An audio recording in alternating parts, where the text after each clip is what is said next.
Bodoh ya.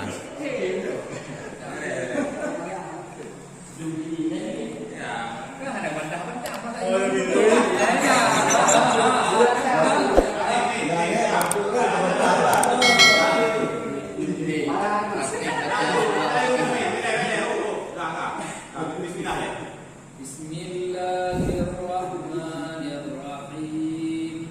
Alhamdulillahi rabbil alamin. Ar-Rahmanir Rahim. Maliki yaumiddin. Iyyaka na'budu wa iyyaka nasta'in. Ihdinas siratal mustaqim. Siratal ladzina an'amta 'alaihim ghairil maghdubi 'alaihim waladdallin.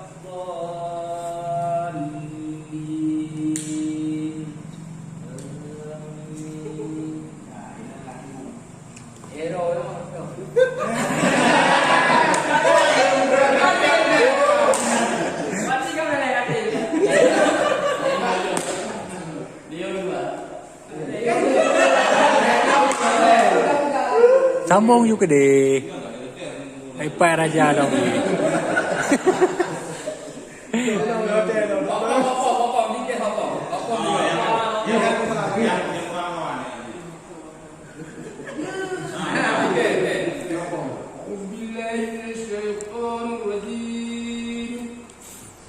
Bismillahirrahmanirrahim. Alhamdulillahi rabbil alamin. Jauh sana ada apa? Rahmanirrahim.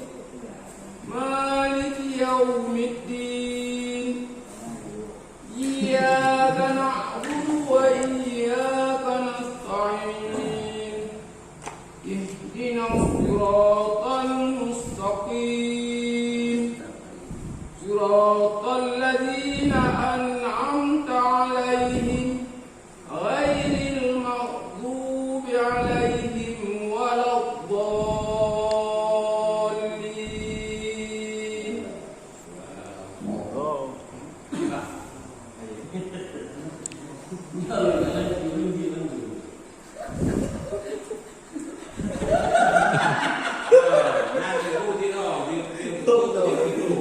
Kan bunyi dong ini. Membaca dapat, cuma yang mendengarkan hal-hal yang skill dalam pilihan.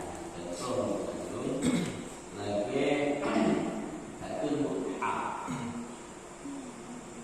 Al-Ham, balik menuju Al-Ham, bagaimana Ham?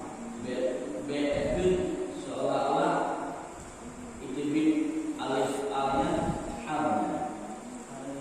Bunyi Alhamdulillah. Kemudian alhamdulillah. Pertama dulu alhamdulillah. Alhamdulillahi rabbil alamin. Bukan di bawah saya sesuai dengan makna. Ketika itu A, bawahnya buka ya. A. Ketika dia balik di bawahnya agak memble I. Kemudian ketika balik kiri bawahnya agak cincin U. Jadi